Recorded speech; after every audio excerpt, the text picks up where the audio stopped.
Kinilahan at kinahumalingan noon ng mga kalalakihan ang mga pelikulang naglantad sa kanyang angking alindog.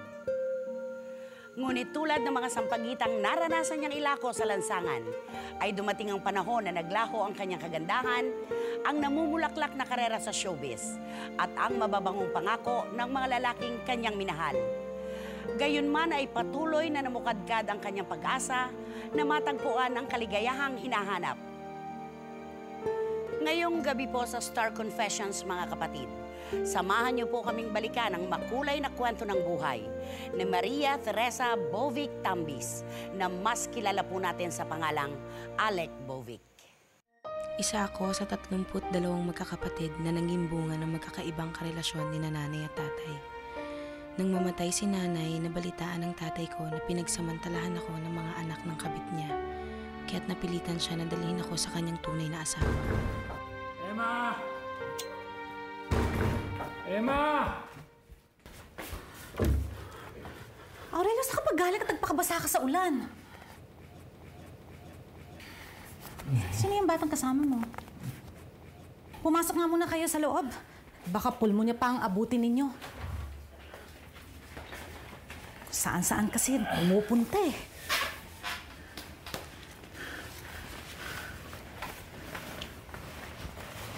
Lalagnat ang bata. Sino ba talaga yung batang yan?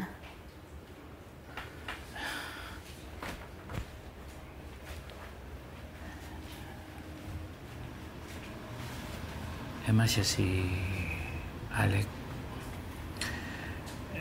Pasensya ka na. Wala akong maisip na ibang pwedeng pagdalan sa kanya. Kaya nagpasya ako. Dito ko na siya dalhin. Emma, huwag kang magagalit pero...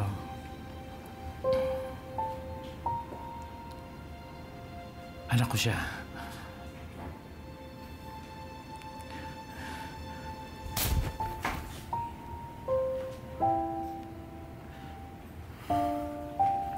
Halika, papalitan kita ng damit. Baka lumala pa yung sakit mo.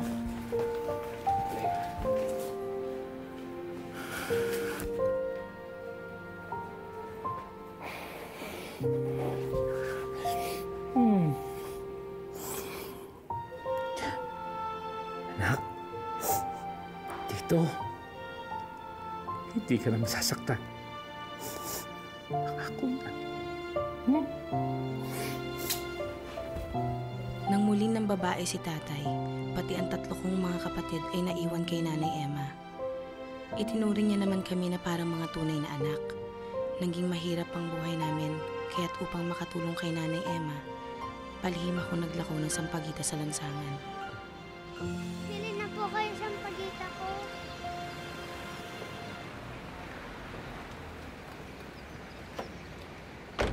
Bili na po kayo sampagita ko. Ay, Nene, napakaganda mo namang bata. Hindi bagay sa'yo nagtitinda ng sampagita. Salamat po, pero kailangan ko po ng pambaon sa eskwela. Punin ka na lang kaya namin. May magulang ka pa ba? Opo, meron po akong tatay at nanay Emma. Sige, bibili na namin lahat ng tinda mo sampagita, ha? Sabihin mo sa mga magulang mo, i-audition kang artista para hindi naman sayang yung ganda mo. Salamat po. Ito na. Sa'yo na yung sukli, ha? Papa. Marami man ang nakakapansin at pumupuri sa akin, ay matagal din bago ako nagkaroon ng lakas ng loob upang subukan na mag-artista. Buo naman ang suportang ibinigay ni Nanay Emma nang magpasya ako na mag-audition sa isang beauty contest sa isang noontime show. Nay, teka lang. Huwag na lang kaya tayong tumuloy. Ano ka bang bata ka? Umira na naman yung pagkamahiyain mo. Hindi ka ba mauurong? Sayang naman yung pamasahe na pupunta natin dito. Nay, tignan mo naman yung mga suot nila, ang gaganda. Tapos tignan mo naman yung sa akin. Luma pa to ni Ate Anay, nakakahiya. Anak, wala sa damit yan, okay? Tingnan mo. Oh, tingnan mo yan. Mas hamak na mas maganda ka sa kanila. Ay, ka nga maingay. Baka marinig ka nila, sabihin nila, ang yabang natin. Kinakabahan lang naman po ako eh. Baka malaman nila na 13 years old lang ako. Ikaw ang huwag maingay. Basta pag tinanong ka, sabihin mo, 18 ka na. Okay? Sa laking bulas mo yan, walang mag-aakala na sasabihin na 13 anyos ka lang. Opo. Oh, lahat Maswerteng isa ako sa nanalo sa contest at napasama sa acting workshop ng nasabing istasyon para sa mapagpipili ang gagawing bagong artista. Lumaki ang pag-asa ko na ito na ang simula ng katuparan ng mga pangarap ko.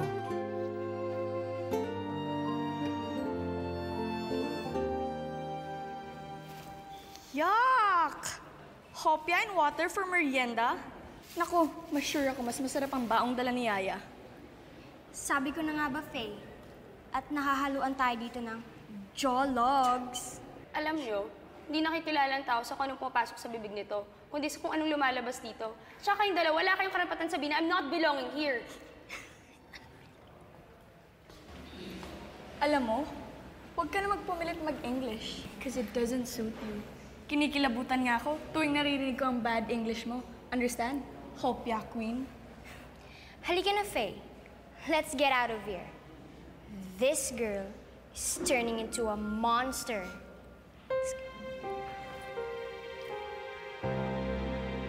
Lalo kong tinibayan ng loob at ibinuhos ang lahat sa workshop. Umasa akong isa sa mga mapapalad na madidiskubre at mapipili. Nagbulag-bulagan at nagbingi-bingihan na lang ako sa mga mapangutyang kasama ko noon sa workshop. And only one name left on my list. And it is Meg de la Cruz. Oh, sa mga hindi nakuha, may workshop pa tayo next month. Oh, tara. I'm so happy na nasama tayo sa mga napili. It only shows that only the best deserves the best. Tapos na ang workshop.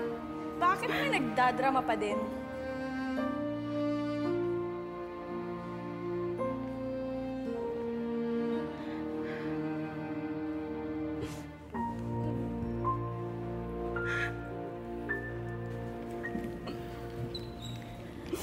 Tama na, anak. Huwag ka na umiyak.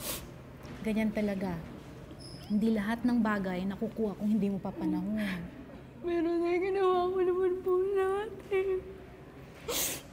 Pero parang wala pa rin po nangyari.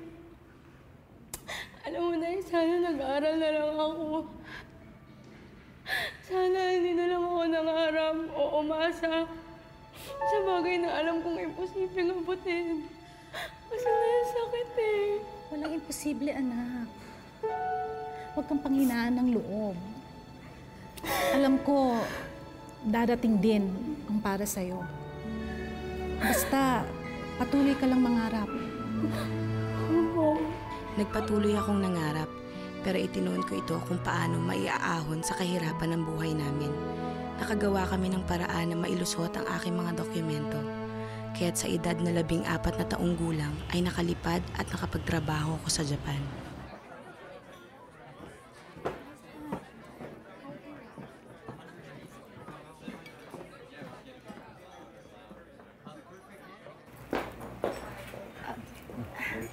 Konbanwa. Konbanwa. Sit. Genki desu ka? Genki desu.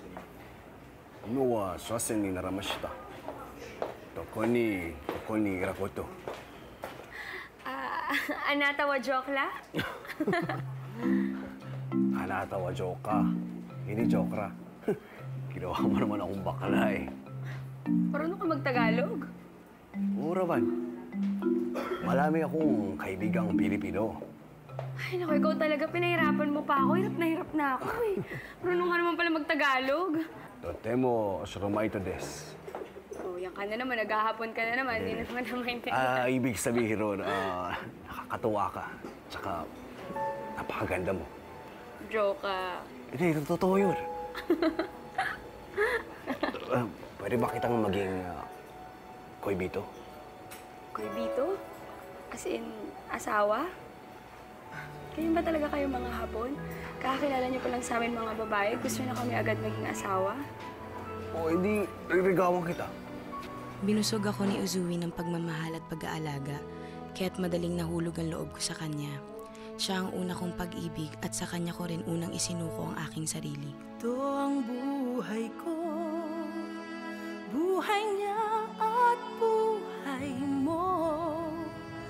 Ang kahapong dulot ay lungkot at saya sa puso ko. Bawat pagsubok noon, tuldukan man lang ngayon. Ang alaala'y di may tatapon hanggang sa dulo ng panahon. Friend, ang ganda naman yung kwintas mo. Mukhang galante yung hapon mo, ah. Tingnan mo na maraming lapad. Uy, gaga ka? Ano ka ba, no? May relasyon kami, tsaka hindi ko pinipirahan yun, no? Regalo niya to sa akin. Ganda, no? Alec, huwag kang asyunga. Huwag mo sabing hindi mo alam. Ano? Oh, may hindi mo alam na may jowa si Isui? Ano? Ano yung sabihin? May matagal na siyang fiancé sa Pinas. May matagal na siya sinusuportahan. At ang alam ko, inaayos na lang yung mga sabit niyang papeles para mapagpakasal na sila. Hayop na Isui na yun. Makikita niya pagbalik niya galing Amerika. Amerika? Wake up! Wala siya sa Amerika. Dinalaw niya yung jowa niya sa Pilipinas.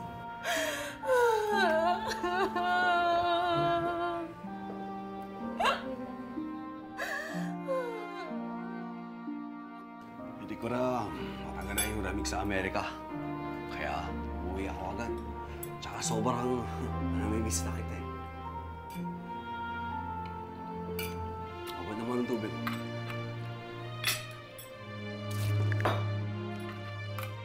Ano problema mo? Ha? Bakit mo pinuso, Ruben?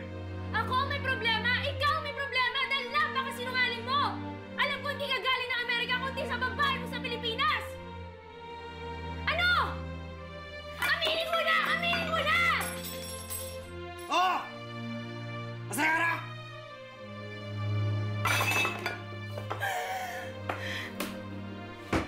Maghiwalay na tayo. Babalik na ako sa apartment ko. Hindi. Hindi ka aalis. Dito ka rin. Ano ba? Hayop ka! Hayop ka! Hayop! Hayop ka! Manluloko kayo! Balik ka! Sige. Sige! Huwag ka mo lumapit. Sasaktan ka sa akin. Napakahayop mo! Ayoko na makita ang pagmumukha mo kahit kailan. Dahil hayop ka. Hayop! Hayop! Maagang natikman ni Alec ang mapait na realidad ng buhay.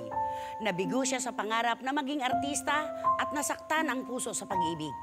Sa pagbabalik ni Alec sa Pilipinas, itinadhanang makilala niya ang lalaking muling magpapatibok sa kanyang puso at mabibigyan siya ng pagkakataon na makapasok sa mundo ng showbiz.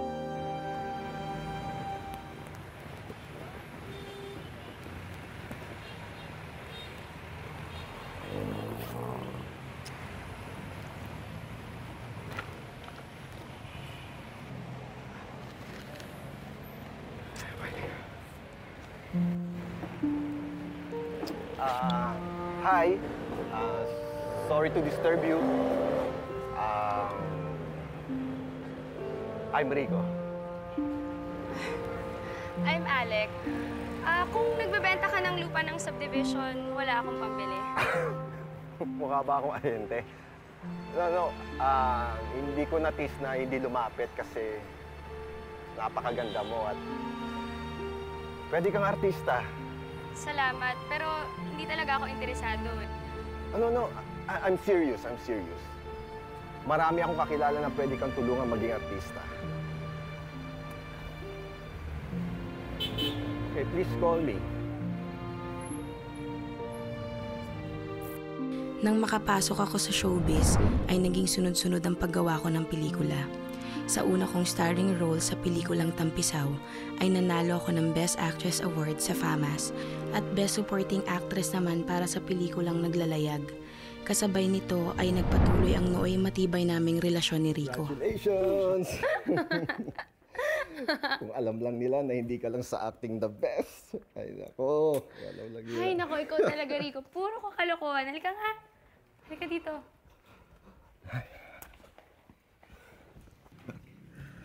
Oh, ano to? Pirmahan mo na lang. Huwag mo nang basahin yan. Kahit naman basahin mo, hindi mo maintindihan yun. Sige. Pirmahan mo na lang. Kailangan lang yan para sa bangko. May deposito ko yung mga checking inuutos mo sa akin. Sige.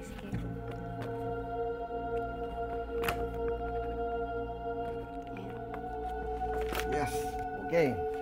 Tuloy na natin ang celebration. Okay? Sige. Pero sana, mapagbigyan mo ang aking fantasy. Ikaw naman, Rico. Hindi ka ba kontento sa akin? Hiningi mo pa yung threesome na yan? Sige, huwag na natin pag-usapan yan.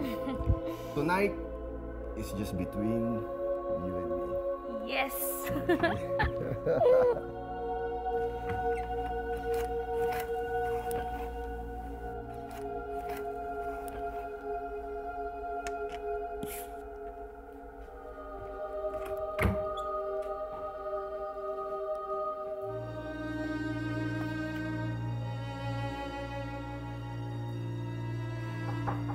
Alec!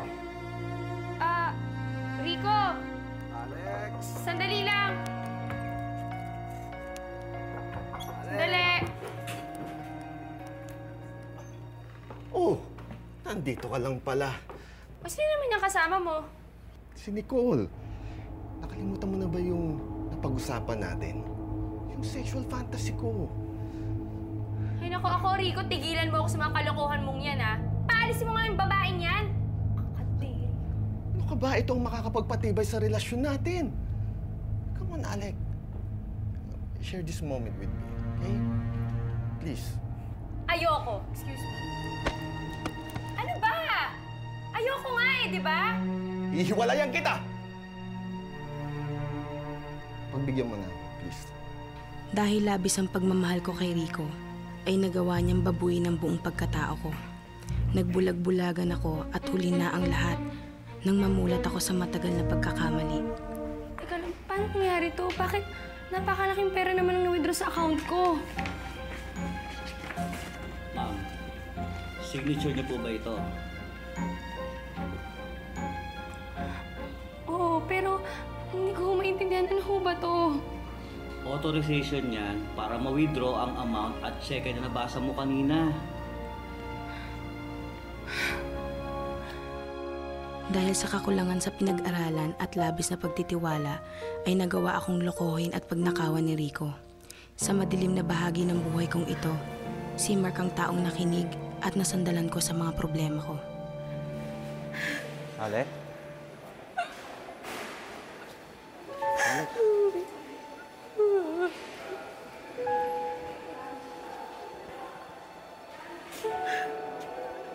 Alec, kaibigan mo ako. Sabihin mo sa akin kung anong problema mo. Ano bang ginawa sa'yo ni Rico? Tama ako, Mark. Hinaya akong gawin sa akin ni Rico yun.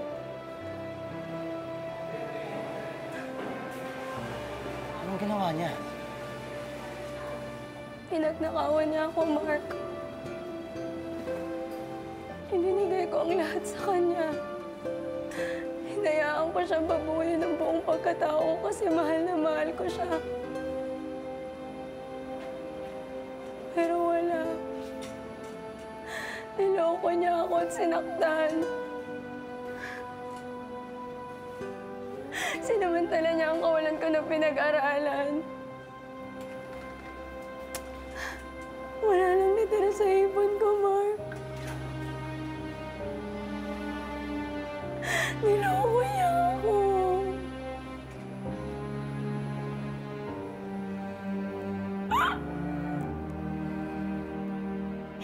Ayaw si Rico. Ayaw niya ako. Wala nang pinaghirapan ko. Ayaw siya.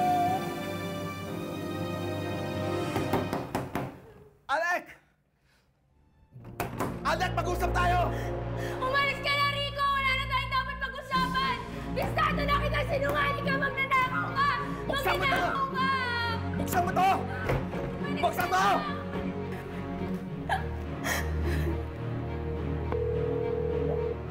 Hello, Mark. Ano, Alec? Mark, nasa ka na? Kailangan ko ang tulong mo. Halika, ano nangyayari? Malapit na ako. Sige, antay ka na. Saan ka pupunta, ha? Ayoko na nga! Ayoko na sabi sa'yo eh! Hindi ka alis!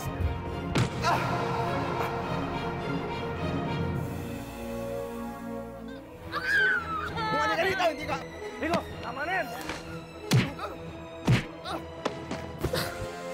Anong ginagawa niyo rito, ha? Kayong makikialam dito!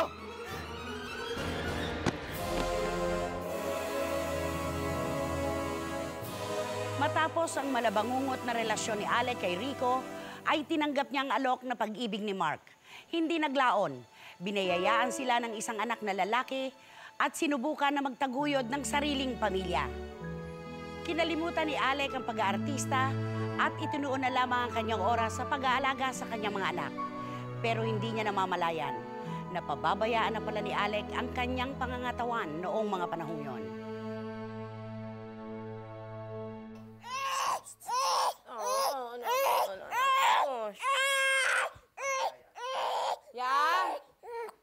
Ya!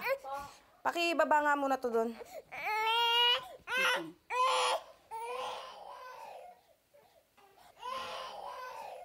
Oh, katatapos lang ng shooting. Parang pagod na pagod ka naman. Daming palpak na eksena. Mukhang over budget na may pelikula. Gusto mo ng masahe? Hindi na, pagod ako. Dali na. Gusto mo ng masahe? Sinabing hindi na eh. Hinaantok na ako eh. Pwede ba? Nandidiri ka ba sa akin?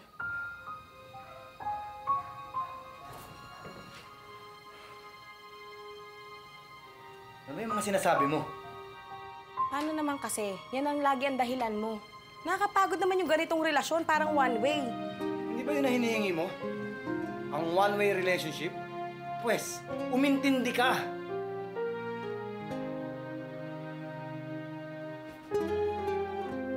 Habang umuusad ang panahon, ay lalong nanlamig ang pagsasama namin ni Mark. Kinukumbinsi ko ang sarili na may pag-asa pang masagip ang aming relasyon. Bes, alam mo, parang diring-diri sa akin si Mark. Hindi niya na ako niyayakap, ni halikan ako, hindi niya na nga ginagawa eh. Para ba akong may sakit na nakakadiri? Bakit kasi hindi mo sabihin yung nararamdaman mo? Wala, baliwala na ako sa kanya. Kahit yata maglasing ako araw-araw, umuwi ako ng umaga, may honey ko wala. Kasi pinabayaan mo na yung sarili mo. Mag-ayos ka, magpaganda, magpapansin sa kanya. Wala na, Bes. Hindi na ako mahal ni Mark. Ay, mali, Alec. Hindi mo na kasi mahal ang sarili mo. Naku, Bes, gabi na. Kailangan ko nang umuwi. Baka mag-away pa kami ni Hearty. Huwag ka na magpakalasing, ha? Sige, Bes. Thank you, ah. At mayroon akong kaibigang katulad mo na handang makinig sa mga drama ko.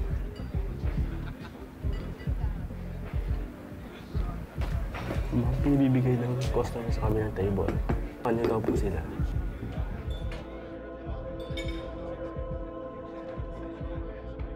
Dala ng sama ng loob at kalasingan ay nagawa ko ang isang pagkakasala. Ang sumama sa ibang lalaki at pagtaksilan si Mark. Napakadumi ng tingin ko noon sa sarili ko. Pinagsisisihan ko ng gusto ang nagawa kong iyon. May gusto sana akong sabihin sa'yo. Kaso, baka sapakin mo ko. Kaya mo eh. Subukan mo ako. May nagawa akong kasalanan sa'yo. Nagtaksil ako. Sumama ako sa ibang lalaki.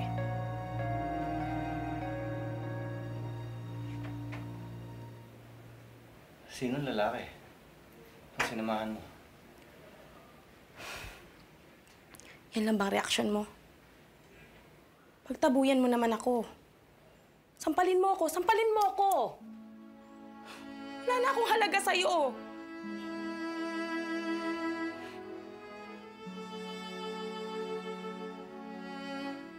Huwag mo akong talikuran. Umarap ka dito. Huwag mo akong talikuran, Mark! Magsalita ka. Sampalin mo ako! Sabihin mo! Anong gusto mong marinig? Anong gusto mong sabihin ko? Patawarin kita sa pagtataksil mo? Yung ba gusto mong marinig? Hindi. Hindi ako humihingi ng second chance sa'yo. Ang gusto ko maghiwalay na tayo. Ang gusto ko yung marinig ang totoo. Hindi mo na ako mahal. Mahal kita, Allen. Akala mo lang, hindi. Hindi mo ako mahal. Hindi na tayo pwede magsama. Hindi ko kaya magsasama pa tayo dahil makakagawa lang ako ng hindi maganda. Ayokong pandirian mo pa ako, lalong-lalo ng anak natin. Ibibigay ko na ang gusto mo.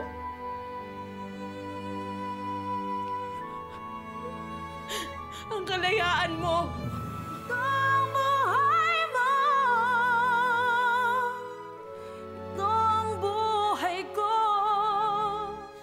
Patuloy na naging bigo si Alec na matagpuan ang tunay na pagmamahal. Pero hindi ito naging dahilan para tuluyan siyang panghinaan ng loob at harapin ang patuloy na mga hamon ng buhay. Nang maghiwalay sila ni Mark, ay isa namang importanteng lalaki sa kanyang buhay ang nagbabadyang magpaalam, ang kanyang ama na dinapuan ng matinding karamdaman.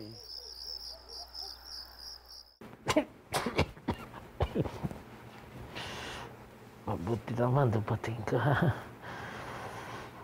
Oo, Tay.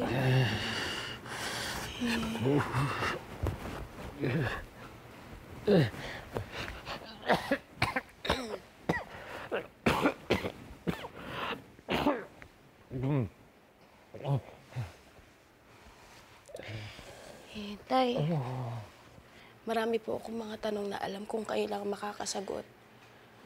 Tungkol sa mga bagay na dapat hindi nangyari kung lagi kayo nandyan sa tabi ko. Patawarin mo ako, anak. Tay, nasan ba kayo ng mga panahon na kailangan ko kayo? Bakit lahat ng mga lalaki na sa buhay ko, kung di ako sasaktan, iiwan ako? Alec, kung nawala man ako ng mga panahon kailangan mo,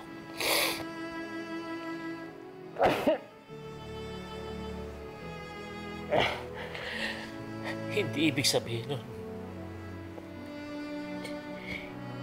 hindi ko kayo mahal. Yan din naman yung mga sinabi ng mga lalaki na loko sa akin eh. Ganun ba kayo lahat, Tay?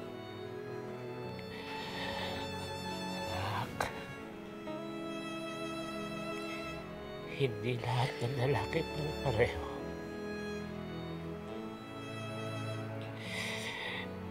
Marunong rin kaming umibig.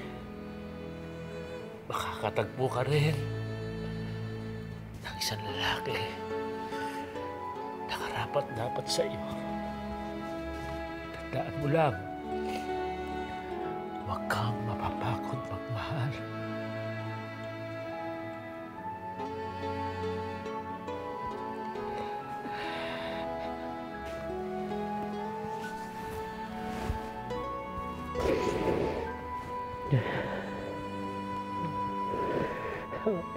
Anak, alam mo bang ikaw ang paborito ko.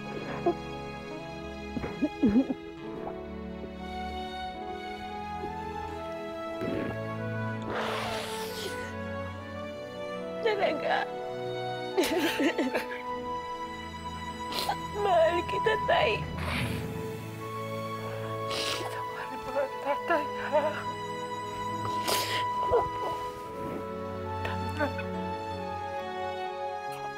Dahil tumigil ako sa paghahanap buhay noong nagsasama pa kami ni Mark, kaya wala akong naipong pera. Nang lalong nangging maluba ang sakit ni tatay, ay nilunok ko ang hiya at napilitang lumapit sa mga kaibigan upang mangutang. Mare. Hi! Pasok ka!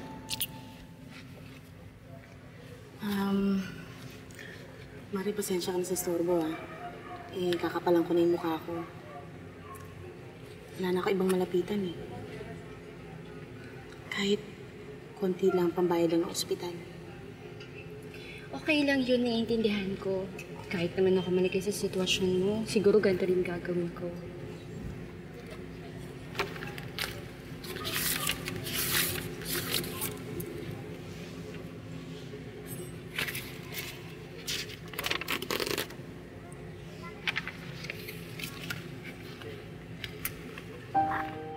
$30,000? Mare, laki nito. Hindi ko nga alam kung kailan kita pwedeng bayaran, eh. Huwag mo na isipin ang pambayad. Ang importante, gumaling ang tatay mo. Salamat, Mare. Salamat. Buti na lang nandun ka, no? Kahit na hindi na tayo matagal na magkakilala, tinulungan mo pa rin ako. Thank you.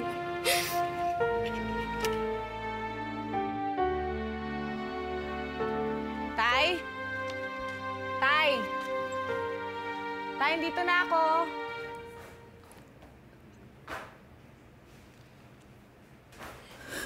Tay! Alec, wala na ang tatay mo. Tay! Tay, gumising ka siya.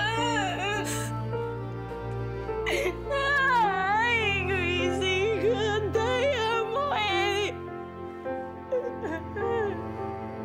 Tay, amo. Ngayon ko pala sinusulit yung magsasama natin eh.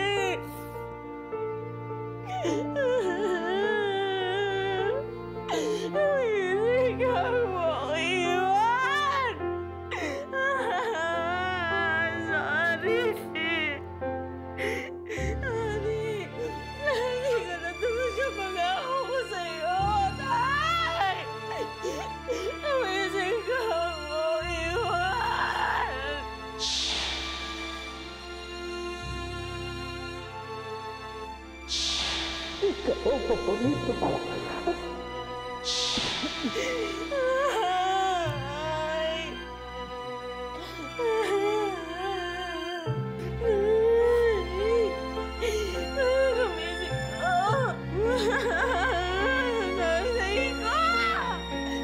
Naging maikli ang muli naming pagsasama ni tatay. Sumuko na ang kanyang katawan sa malubhang karamdaman. Nang mamatay siya ay isinama ko na sa kanyang libingan ang lahat ng hinanakit at galit ko sa buhay.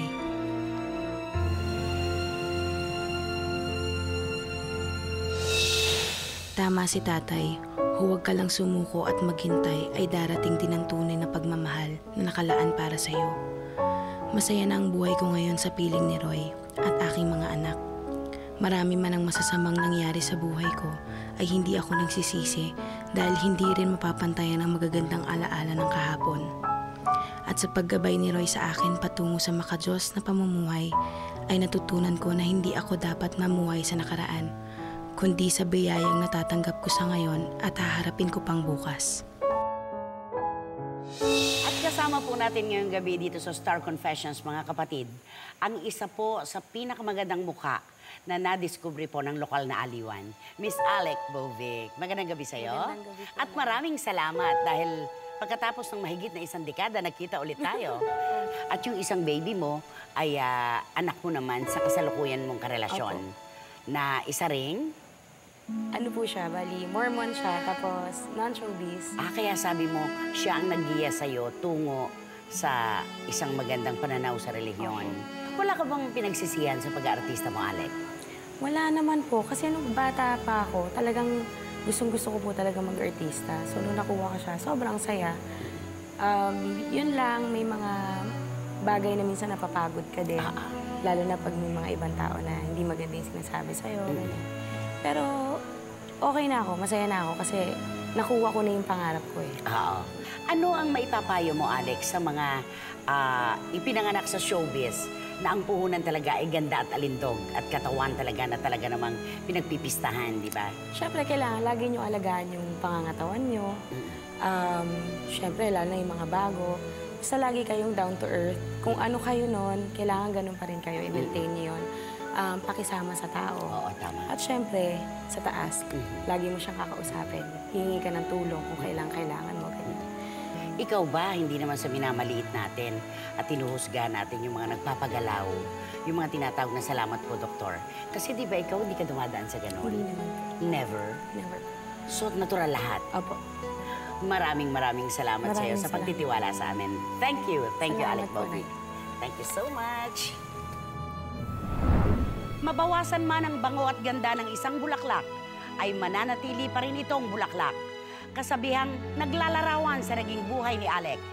At sa mga sugat sa puso na dulot ng mga bigong relasyong pinagdaanan, ay napatunayan niya na pag-ibig din ang makapaghihilom dito.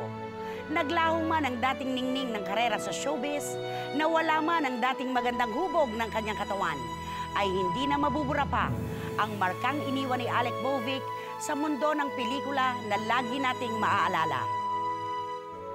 Ako po si Christy Fermina nagsasabing sa bawat maningning na buhay ng mga bituin ay may mga kwentong magbibigay aral sa atin. Magandang gabi po sa inyong lahat mga kapatid. Maraming salamat po sa inyong pakikibahagi. Ito po ang Star Confessions.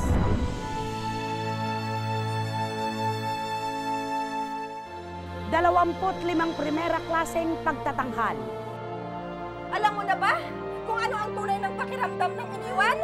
Ang babata niyo pa kung makapagsalita kayo, parang ang dami niyo ng pinagdaanan! 25 istorya ng luha at tagumpay. Ang swerte hindi ang kusang dumadating, ha? Ang swerte, Joseph, hinahanap pinagtatrabahuan. Na kinapulutan ng 25 inspirasyon sa buhay. Tama na! Dahil lahat ng kinita ko pinagpagunan ko, inuos ko dito sa bahay lang na ito.